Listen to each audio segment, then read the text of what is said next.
Hello, fellow rebel capitalists. I hope you are well. Got the new mic going here. And like I said on the last live stream, I want to go over some inflation data that I think will just absolutely blow your mind. But it'll also teach us a lesson on why we need to look at the supply side of the equation just as much as the demand side when we're trying to figure out the probability of inflation being transitory or more permanent in the future.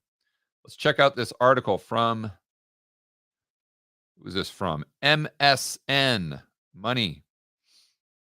And it starts off by saying that GM's car sales have absolutely tanked down.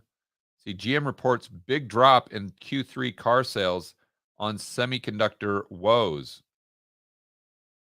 So basically, they have these chip shortages and they can't make the cars and they can't even sell them. So it's not a demand side issue they're having. It's they just cannot produce enough cars to sell. So obviously this is going to affect their bottom line tremendously, but it's actually affected their bottom line less than you would think. Why? Because the prices of the cars they are selling have gone absolutely parabolic. So this is what happens when you lock everyone in a cage and you say you can't produce any goods and services. What or just let's I mean the bottom line here is we're talking about government regulations and restrictions. So obviously what we saw in 2021 and 2020 were extreme. What they're seeing in Australia right now is even more extreme. But as the government comes in and creates more restrictions, more regulations, higher taxes, then you and not just lockdowns. That's the obvious example. But even as they take incremental steps, you reduce the efficiencies in the free market. And if you reduce efficiencies, you get less stuff. And if you get less stuff, you have shortages. And then regardless of how many dollars you have circulating on the balance sheets of the entities in the real economy, you're going to get significant price inflation. And ironically enough, although people may think they are getting richer with their stock portfolio, or maybe their incomes go up, or maybe they're able to get a now minimum wage job paying $15 an hour, what they'll find is they don't have any more purchasing power. In fact, most of them will probably have less purchasing power because a majority of their income is going to pay for the things that have gone up the most in price, such as rent, food, and transportation. So let's get into the article, some specific numbers. The GM reported third quarter car sales of 446,997 in the United States, down almost a third from a year ago. Staggering. In most recent quarter, the chip shortage was exacerbated by the surge in cerveza sickness in Malaysia, which is home to key semiconductor capacity. So I would say that it wasn't necessarily a result of the surge, but it was a result of the government's response to the surge. But Steve Carlisle, executive vice president of GM North America, said the issues with chips are improving and that it looks forward to more stable environment in the fall. One upside from the supply crunch for automakers has been rising vehicle prices. So, okay, so one upside for the automakers, but a huge downside for the consumer, which can help. So the higher prices, they say, offset lower sales, we talked about earlier. But this is where the numbers get mind blowing. In the third quarter, GM's average vehicle price was $47,000. 47,000 for a GM. And I've got to give a huge hat tip to my good buddy Peter Schiff and Jim Bianco. Jim talked about this, if my memory serves me right, last week on Real Vision on their awesome podcast. And Schiff talked about this over the weekend. That's 32% increase from the equivalent period in 2018. I mean, just it's tough to get your head around those types of numbers. And and what's to say that they won't go up by another 32% in the next year or the next year and a half? And so, I mean, where do we go from here? They go up 32%. So what would that be? That would be what, another roughly 12, 13, 14, $15,000, let's say. So you're talking about the average price of a GM vehicle going up to $60,000. 60. I mean, that is staggering. And obviously, we're not there yet. But my goodness, if we got to 47,000 this fast, with the amount of government spending they're doing, with these continued government restrictions, continued government lockdowns, and their response to the cerveza sickness, is it a stretch to say that we won't have this type of rate, this type of inflation going into 2022 and beyond? Especially if you listen to my last live stream where they're talking about UBI, Universal Basic Income, and they're trying it out in Compton. But I think the probability is high that they will institute it all over the United States and in the Western world, and it will be administered by the Federal Reserve through a central bank digital currency. They will believe that this is the magic solution. We have solved all of our problems. We've figured out how to produce a free lunch, in the sense that we can spend all of these dollars for free, because the Fed can print the bank reserves for free, denominated in dollars. And now we've figured out a transfer mechanism to get those bank reserves denominated in dollars onto the balance sheet of the average Joe and Jane and circulating in the real economy, chasing goods and services. So they've figured out a transfer mechanism. Again, that's the central bank digital currency. And therefore, the Fed theoretically could create infinite amount of dollars and give them to the individuals in the real economy, the entities, and this would not affect the balance sheet of the federal government at all. So the debt to GDP ratio would go down, most likely, and the debt would stay the same, if not go down even further. No, I shouldn't say even further. It would go down. I keep saying, I keep wanting to assume, just because I have this recency bias for, the last, I don't know, since 1913, that the debt to GDP always goes up. I shouldn't say that, because it did come down during the 1940s when we had our last round of financial repression, which is basically negative real rates to kind of bail out your drunk, insolvent Uncle Sam. And it happened again in the 1970s for sure. But I think the probability is high that we'll get this UBI administered by the Federal Reserve. They'll think that they have the goose that laid the golden egg, and all that it will result in is further inflationary pressures, and it'll be the catalyst to what I think will be the demise of the dollar long term. Not to say that the dollar can't go up in the interim. I think it can go up against other fiat currencies. I don't think it can really go up, but I also think it could go up against asset prices.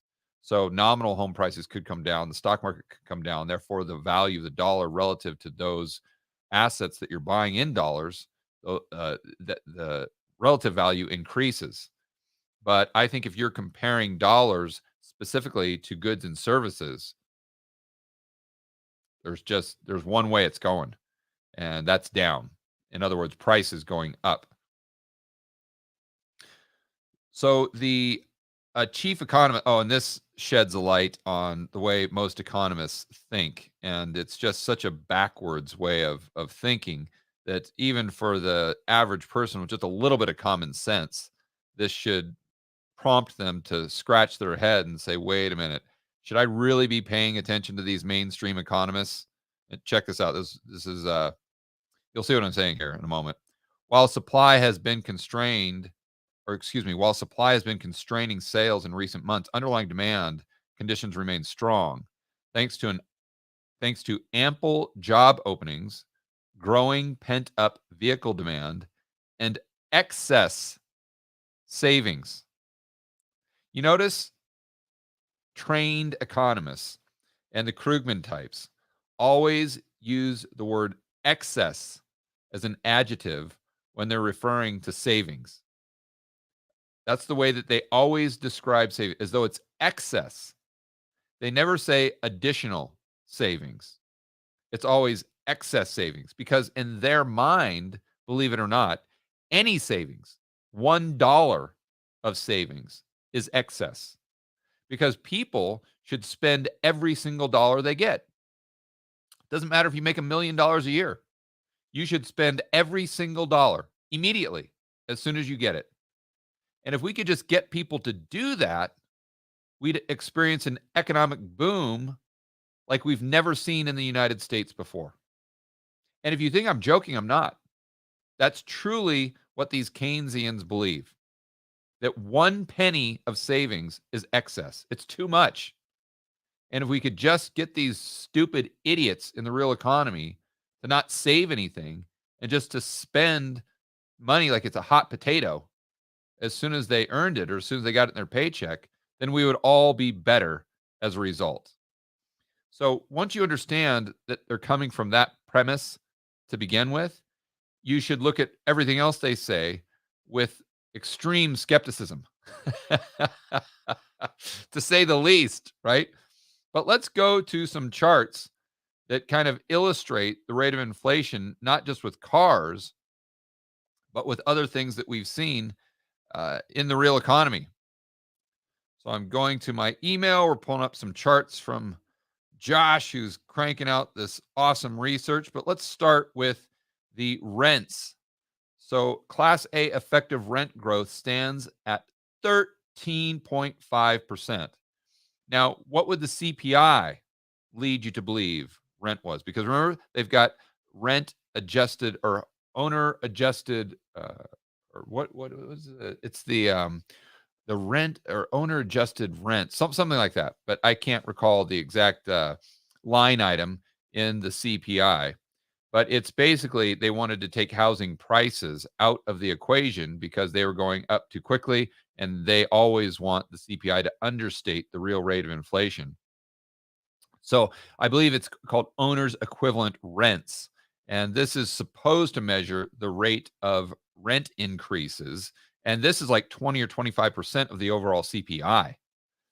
But you can see that this too understates the amount of rental growth, which therefore would have a tremendous impact on the CPI, the headline CPI.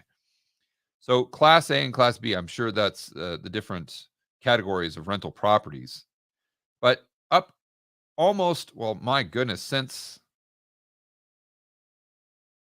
don't even know how they're getting that because check out this chart from the beginning of 2021. Oh, I see. They're probably measuring it for the past 12 months.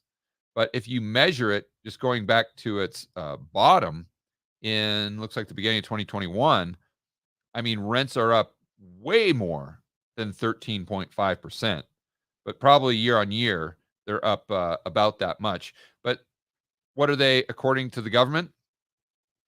Only up 2%. You see? So when we have more social unrest throughout history, what you see is that boils down to two things, usually. Housing costs. How much is it to put a roof over your head? If you can't afford to put a roof over your head, and if you can't afford to put a roof over the head of your family and your kids, that's when people usually go out and grab the pitchforks and the torches. But the main catalyst to social unrest has always been the price of food. So here we've got global food prices on a tear. So this is according to the UN Food Price Index. It's up 30% in August. So from August of 2020 to August of 2021, food prices on average up 30%. And this is so crucial because the lower income demographics spend much larger percentage of their paycheck at the grocery store. So this is really impacting them significantly. And if you continue with the government restrictions and the lockdowns all over the globe, and if you continue to give people quote unquote free money, you're going to see more and more of this. And I think you'll also see food shortages in the future. So the United States, or even in the Western world, we could see something that was very similar to communist Russia back in the 50s, 60s, 70s, where they had money. And that's a misnomer. And I even made that mistake before I really looked into it. I always thought that, well, they just didn't have a lot of money, right? They were very poor. No, that was not the problem in Russia. When you see people standing in lines, when you see people starving, when you see people living in poverty from that time period in communist Russia, it was not a result of them not having enough money or units of currency, is they didn't have any stuff. There were shortages of everything. So just to get that loaf of bread, they had to wait in line for 5 hours. And I think we're going to see something very similar here in the United States where we have shortages of energy, we have shortages of quote unquote affordable housing, we have food shortages, and maybe it even we see it show up in transportation where we have shortages in cars being produced. Therefore, the price goes up and up and up, where the only people that can afford a car are the people that make a lot of money. It kind of prices out the average Joe and Jane from even owning a car. And maybe that's when we see more Uber, we see more rideshare. Who knows how it will distort the economy. But this is really, I think, the big story. And economists like this Elaine or whatever her name was, they like to look at savings as though it's excess, and they have all these models and fancy equations and mathematical formulas to try to predict what's going to happen. But I think they just need to abandon all those models and just use some common sense every once in a while. And if you reduce the supply of goods and services, and if you create all of these government restrictions, you're going to get less stuff. You're going to get shortages, especially if you continue to print money, because there's a lot more money than there are goods and services. And again, that's going to equal shortages. And, I believe that what we saw in 2020 and 2021 in the United States, and with a lot of these economies in the Western world and across the globe, I don't want to just exclude the United States here and just kind of throw them under the bus. These were most all governments, went into these lockdowns, which I think were very draconian and unnecessary. I think we should have allowed people to make their own decisions, and on net balance, we would have had far better results. But I think a lot of it had to do with not only power, not only taking control, but also conditioning. I think it conditioned people to be more receptive to government intrusion. And I think it's very likely that we continue to have lockdowns into the future. I mean, I can't really say it. Well, maybe I can say his name. I should be able to say his name on YouTube. Fauci. Fauci came out this morning, if you guys saw the news, and said that he is really discouraging people from meeting over the holidays, that you should just do Christmas or Thanksgiving dinner over Zoom. That's what he was suggesting. And, remember, this all started off with 2 weeks to flatten the curve. Okay, but now we're going into 2022 and we're continuing to deal with this. Why? Because the cerveza sickness isn't going anywhere. We pretty much kind of knew that from the beginning. It was pretty obvious to anyone that was paying attention. Of course, they came out with these medicines, we'll call them, but the medicines don't provide something called sterilizing immunity. And if you don't have sterilizing immunity, you can't get herd immunity. And so, therefore, you continue to deal with it. So, I think that we're going to have these lockdowns. You're going to have these shortages into the future as a result of the government's actions that revolve around or what seem to be motivated by the cerveza sickness. Again, I think it's more about power control, micromanaging your life, and then conditioning you. But So what is the conditioning? What are they conditioning you for? And I think it could be they're conditioning you to live the rest of your life in a state of lockdown. And maybe you can go out more than an hour a day, like they can in Australia. But I think it's going to be under the argument of climate change. And I'm not here to say that climate change is here bad, good, real, not real. And I'll that's another video entirely. But I can tell you that the global elite don't care about climate change. They may say that they do, and they may say that this is what really um, kind of as led them to the conclusions that they've come to as far as why the average Joe and Jane need to give up all of their freedom and liberty, and why we need to give the government power and control. Because if we don't, the human race is going to be eradicated from the planet Earth within 10 years or 15 years or whatever the line will be, whatever the spin will be. I can guarantee you the solution, quote unquote, to the problem of climate change is going to be giving up your freedom and liberty. And it's going to be the global elite having all the power. That's going to be their solution. Now, how they spin that, again, they're not going to come right out and say it, just like the Germans in East Germany, the politicians didn't come right out and acknowledge the fact or the real reason they were building the Berlin Wall. Remember, the Berlin Wall was supposed to be for the East Germans' safety. It was supposed to be for their protection. But in reality, it had nothing to do with the safety of the general public. It had everything to do with the politicians and the people at the top gaining more power and more control. So, where am I going with this? I think that if we see further lockdowns in the future as a result of the cerveza sickness or under the banner of climate change, that this will create massive shortages. And we're seeing it start off in energy, as an example, a movement towards ESG. What's that doing? That's preventing capital into going in. That's preventing capital from moving into R&D and capex for oil companies, for coal companies, for natural gas, for nuclear. And you may say, well, that's a good thing. Okay, that's fine if you believe that. My hat's off to you. But you just have to acknowledge the fact that if that is better for the air quality, it's going to be a heck of a lot worse for people who are having to buy that energy to power their house. There's going to be a lot less of it. Therefore, prices are going to go through the roof. And I think it's going to be the same thing with food. They're going to have this ESG type of movement, climate change, where it's going to restrict what farmers can do. It's going to restrict the amount of farmland. We're seeing this in New Zealand right now. It's playing out right in front of our eyes.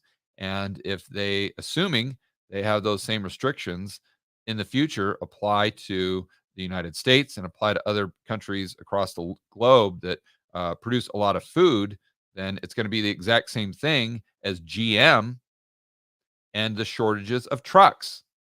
There's no semiconductors, therefore there's no trucks, therefore the price skyrockets because of shortages.